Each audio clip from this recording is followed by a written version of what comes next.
Ang Ginoo manaa kaninyo. Manausab kanimo. Pagbasa gikan sa Santos nga Ebanghelyo sumala ni Marcos. Himayaon ikaw, O Ginoo. Unya miabot sila sa lungsod sa Capernaum ug sa pagkasunod nga adlaw igpapahulay misulod si Jesus sa sinagoga ug nagtudlo. Ang mga tao nga nakabati kaniya natingala sa iyang tinudloan kay may gahom man siya sa iyang pagtudlo ug dili sama sa mga magtutudlo sa balaod. Unya may tao nga giyawaan nga misulod sa sinagoga ug misinggit, "Unsay imong tuyo kanamo, Jesus nga Nazaretnon? Mianhi ka ba aron paglaglag kanamo? Nakaila ako nga ikaw mao ang balaang sinugo sa Dios." Apan gibadlong ni Jesus ang yawa, hilom o gula ni anang tawhana. Gipakurog sa yawa ang tao, unya misinggit o kusog ang yawa o migula. Hilabihang kahibulong sa mga tao, nagpangutan-anay sila, "Unsa ba kini? Bag-ong pagtulunan? Kining tawhana adunay gahom sa pagsugo sa mga yawa, ug sila mutuman rabagayod kaniya." Busa ang balita mahitungod kang Hesus daling mikaylap sa tanang dapit sa Galilea. Ang Ebanghelyo sa Ginoo. Daykon ikaw, O Kristo.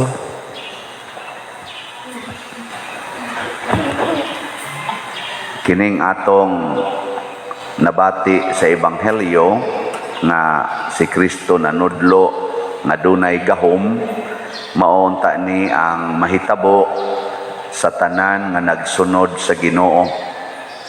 Kay si Kristo ang iyang tingog dunay gahom, ang iyang mga pulong na ay gahom, tungod kay ang nagsulti diha niya ug ang pulong nga iyang gipangsulti mauman ang gusto sa Amahan nga ipasulti ngadto niya. Mao nang dunay gahom. Kamo ang inyong pulong nabay gahom? Nya ang gahom para bagyod sa pulong sa Ginoo, pulong ni Kristo, mao ang gikahadlukan sa mga yawa. Kabati lang gud ang yawa sa pulong ni Jesus. Hapa siyang tiilan. Nya niingon in taon ang yawa, "Unsa may imong tuyo? Imo ming laglagon?" Abang murag hadlok ang yawa ba? Nya, kumusta man ang inyong pulong, makapahadlok sa yawa o makapalipay?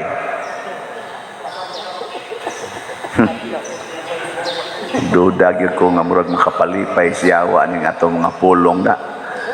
Nga naman, kay ang pulong nga makapahadlok sa yawa kana yung pulong nga makapawagtang og sala. Pulong gani nga makapadaghan sa sala, pakpak yung yawa ana. Dito sa inyong balay, kung sa may mga pulong ninyong gigamit dito, makapawagtang og sala o makapadaghan? Nang magsigitag istorya bahig kwarta, unsaon pagpangwarta, unsa na makapawagtang nagsala o makapadaghan? Na sige na kitag istorya kwarta, unsaon pagpangwarta, ana mao na lang gina istoryahan, awa na pakpak ng yawa na. Pero mag-istorya ta og unsaon pagtabang ang mga nawadaan og atop na pila ka slat atong paliton kana unsa man na makapalipay na siya o makapaguol. Hindi na makapalipay oy. Tabang ka sa mga nanginahanglan, mag-uol ang yawa mag-uol siya kay ang pagtabang sa mga nanginahanglan makapalangit man na, makapapapas nagsala kanang magtabang ka sa mga anang works of mercy ba mo nang donatory slot nga unsa to divine mercy and charity arog mo palit ka ani wag tan nang yawa diha nimo ang yawa sa pagkaway kaluoy ang yawa sa pagkaway pagpakabana sa imong mga nag-ilaid sa kalisod nga silingan ang yawa sa pagkapalabi-labihon ang yawa sa kadawo ang yawa sa kahakog mawa na sila inigpalit ni mong slat yan ipalit na mo doko-doko dahil mo manggimibuga sa amo padera na siya ang imo laging kaugalingon dayon imong tanahon awa na pakpak dahil yawa na dayon lipay ta kay nanataroy mga 547 ka slots nga nahalin sa DMC. Di pakpak. Gamay na lang nahibili na 2,453 slots na lang. Salamat guys mga tao nga makapawag yawa. Ang sunod sad nga makapawag yawa nga mga pulong kana yung pulong sa gugma. Kana bang magsigi kag higugma sa imong isig ka tao. Muna si Eli diri sa unang pagbasa tan-aw niyang ana judgmental kay siya ba kibot-kibot ang maabang ana naghilak in siya hubog man tingali ni kay usay mo hilak ra ba sa ning diya luyo kana bang diha magsigig pangayo ba si Rocco ba padera na hubog basta mahubog na siya sabaan man kayo nyag di mahubog mag-brad na ko brad kini brad ana ba mao sa tuy hunahuna ni Eli tan-aw niyang ana judgmental kay siya ba kibot-kibot ang baba ingon dayon si Eli kanang nus ang paman kahuwasan sa imong kahubog ay mo pagsig-hubog-hubog mga babae mong buhat niya pala hubog kay mo si ana nitugas tinuon wa man ko mahubog nagampo ko purting sakita sa akong gibati karon kani magong nahigugma di ka mong hukom sa tao nga imong nakit-an suma sa imong mata ang imong panikamutan masayra nimo nganong naingon ana siya paragod ana mga prostitute kita kag prostitute mubo kay short unya 40 in town kiay diha aron lang yun mahalin unsa may imong bation maluoy ka o mutamay niya Kamo kita mo siging pa-display ang ilang lawas aron mo palit hasta pare makapalit usahay unsa may inyong bation ganang masuko mo o maluoy ako mubati jud ko ang nagkaluoy sunan ka ang iyang gibaligya iyang lawas arang-arang natong isda iyang gibaligya lawas sa isda iyang lawas sa to pa purti na yung lisura na niya atong tamayon atong kasaban labi na gyud ang imong bana mo'y makapalit masuko dayon ka ay kasuko may nalang ganina napalitan di ba mas may pa imo i-congratulate imong bana ikaw no buutan jud kay ka ano mutabang jud ka sa mga makaluluoy ana siya bitaw karong hapon day mo balik na sa ko dito kay taba sa ko ato unsa may mo isulti imong kasaban ayaw siguro ag unsaon imo paghigugma kanang kakita kag imong igsuon or imong anak ni suyop siging drugs sa ka masuko ka o maluoy labi na gyud sige na nagpangawat sigig pangawat masaman masuko ka maluoy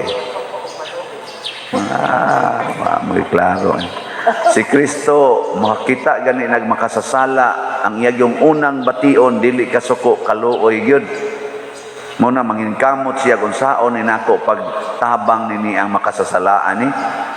Munang kita siya sa atong sala, purti ng dagkua, apil na ning nagwali, purti niyang looy, siya ako gini ipalansang akong kamot diri kay ang tiil kay haron maluwas ni mga kanahang dagko, apil na ning nagwali kay buangon sa kay nida.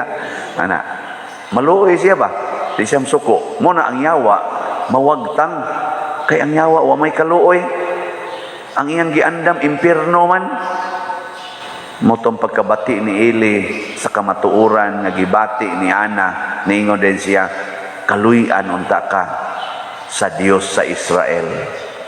So, unsa may hitabo? Nakapanganak dayon si Ana. Tungod kay nisuporta naman ang pari sa pagampo. Ito bitang niadto kog Amerika, niya na dito'y suod kaya ako'y nagkasal nila dire niya. Tulo na lang o duha na katuig ang milabay, wa gyud mamabdos. Nana duha katuig, tulo katuig batugi ka sa akong pagkasal nila. Nana wa gyud na mabdos.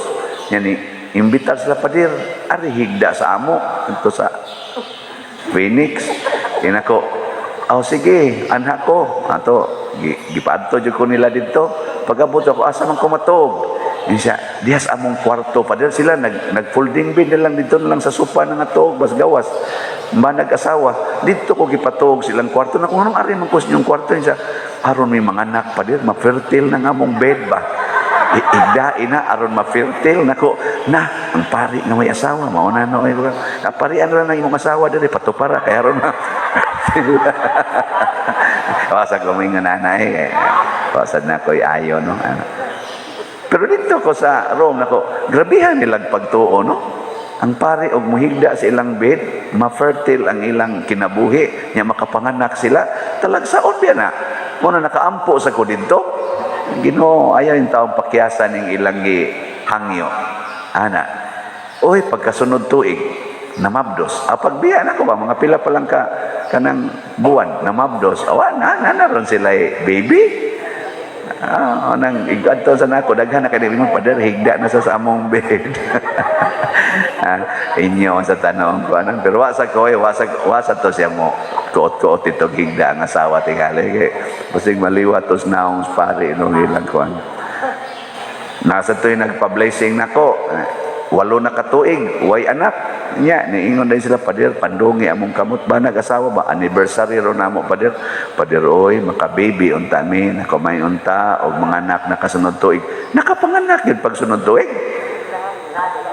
pagbalik na ako'y gipabunyag ingon siya blessingin sad mi pader nako hinaut unta kaluha ang sunod simba ko pader simba ko nako kamo buangon mo tagaan mo anak sa Ginoo lipay nya tagaan og kaluha gool. Usahay kita buangon kita pero ang Ginoo mo tan-aw gid na sa atong panginahanglan. Mao sa nay atong praktison ang paghigugmaay. Mao nang wag tang ginangyawa basta maghigugmaay ta. Ang solusyon aning mga adik dili patay. Ang solusyon aning mga homosexuals dili ang pagsalikway kung dili ang paghigugma nila og pagda nila paduol sa Ginoo. Ug unsa mang paagihan nga maduol sila sa Ginoo ato nang buhaton kay ang Ginoo ray mousab anang ilang kinaiya. Ang ato dad-o na to paduol sa Ginoo ug imo nang yaw-yawan malayo na nuna. Imo nang kasab-an malayo na na. Ipaduol sa Ginoo niya makapaduol ginla sa Ginoo ang atong pagkamaluluyon o pagkamatinabangon kanila. Tubtang nag-meeting mi diri na ako yung mga Brad Loloy mga San Jose meeting ta kay atong pamalandungan kung saon pagtabang ni mga way atop sus ang mga wa may noy atop moy nanganhi dinhi sobra na hinuon to sila mga 200 kabuk na nga rin perti problemahan ako puno na kay ni dinhi nako ngano man importi naman ning daghana nya mao di ay kay nanginahanglan nya niingon dayon ko kinsa ninyo dinhi ang magsigig yung simba kada Domingo din sa tong simbahan ang nii sa tulo ra gyud ka buok nako mga buangon mong dagko kung kanus amo mga wagtangag atop una pa mo kakitag simbahan niyagwa gani mo mawagtangig atop sige la mo tungit dito tingali sige la mo dito swertres sige la mo uyog-uyog anang bingo ana di gid mo manimba, doko-doko lang bitaw pa diroy ana. Ato na sa tong mahatagag atop puhon ug na natay mahatag nya naman tay 547 ka slots pasig mabahinan to natong atop di na sa tong mga ni nya angayan batang magmahay, angayan ba nato silang basulon, dili oy may na lang nang nawagtangan silang atop, at least naa sila yung moment nga naduol-duol sa Ginoo, no? Mo nang atong ingnon tingali pagampo, udit pa more. Aron dagan ang wani si aya sa daydi sila maayo makadaot mo sa mga buotan apil na biasa tay mga lay minister o mga lectors ganang lupad pong mga atop hangtod karon gatrapal pa in town. Sige sa taog punghong pader kami sa pader ban ako lagi ay kabalaka niya mawaha lagi ng inyong atop mao nang kaning Ginoo mulihok ni siya kon kita magpaubos diha kaniya nya naagid na ang paghigugmaay o ang pagduol sa Ginoo. Kay kung muduol ang tag-Ginoo, bisan pagdaghan kay tagyawa sama aning giyawaan nga miduol sa Ginoo, nawagtang gid ang yawa diha niya. Dili siya mo'y nakapawagtang sa iyang yawa, kung dili ang Ginoo nga iyang giduol. Mo'y ni papahawa sa yawa. Kay naay gahom ang iyang pulong. Una kung magdatas pulong sa Ginoo, kamo mga ginikanan, magdamos pulong sa Ginoo ngadto sa inyong mga anak nga tapulan kayo, mawa ginangyawa sa katapulan. Oh. Alagi. Kanang inyong mga anak nga mga portigyod ka bisyoso, nya ang inyong dadon nga pulong ngadto nila pulong sa Ginoo, I love you, I forgive you, it's okay, maging sino ka man, mamahalin kita. Nya nasakitan ko pero okay ra ako ra gining dawaton nga nasakitan ko sa imong gibuhat kana mga inana ba nindota lagi pero dako-dako ginog damage mabaligya ang imong mga butang makawat ang imong kwarta mapobre ka usahay malansan pa ka sa cross kung mao man na ang bugti aron maluwas ang kalag buhaton nato kay gibuhat sa na ni Kristo, gibuhat na ni Lorenzo Ruiz, gibuhat ng Pedro Calungsod ug sa tanang mga santos aron lang maduol kita sa Ginoo sa mga makasasala pagkanindot ana no nya og ato nang buhaton daghan kay tag maluwas ug makaawit gid taning awit sa salmo nga nag-ingon kasing nalipay diha sa Ginoo nga akong manunobos. Mao ni ang kanta ni Ana na namugna niya pagpanganak niya sa iyang anak na si Samuel. Nakaawit siya pagdaig sa Ginoo. Mao sa ni ang gikopya ni Maria sa iyang pag-awit sa dihang nagmabdo siya og Ginoo. Nindot kayo no? Sige, nindog na ta mga Diyos nun. Pag-ampo sa katawhan. Mga igsuon, ang Dios mamati kanunay sa tingog sa iyang katawhan, busa masaligon kitang mudangop sa atong panginahanglan ug mutuaw, Ginoo dungga kami. Ginoo dungga kami. Alang sa simbahan nga magmakanunayon siya pagtudlo sa kabililhon sa pagampo, mga muyo kita sa Ginoo. Ginoo dungga kami. Alang sa atong nasod, ilabi na ang mga namunuan ni ini nga mamati sila sa tingog sa mga kabos, mga muyo kita sa Ginoo. Ginoo dungga kami. Alang ni adtong nag-antos sa nagkalain-laing matang sa sakit, nga makabaton na sila og hingpit nga kaayuhan ug kahupayan diha ni Kristo, mga muyo kita sa Ginoo. Ginoo dungga kami. Alang sa mga nag-alagad sa mga masakiton ug ubang hutong sa katilingban nga makabaton kanunay og grasya sa paglahutay ug nga mapanalipdan sila, mga muyo kita sa Ginoo. Ginoo dungga kami. Alang sa pagsaulog sa 500 years of Christianity, nga unta magmalampuson ang tanan nga kalihukan, ilabi na sa mga parokya, ug atong mapalawman ang atong pagtuo ug paglaom isip mga binunyagan, mga muyo kita sa Ginoo. Ginoo dungga kami. Alang sa sulugoon sa Dios, Teofilo Kamumot, Obispo, nga mabayaw na sa kadungganan sa altar, mangamuyo kita sa Ginoo. Ginoo, dungga kami. Alang sa mga proyekto dinhi sa atong simbahan nga pinaagi sa pangama o paggiya ni San Vicente Ferrer, magmalampuson og mahuman unta sumala sa atong mga giplano o gipangandoy, mangamuyo kita sa Ginoo. Ginoo, dungga kami.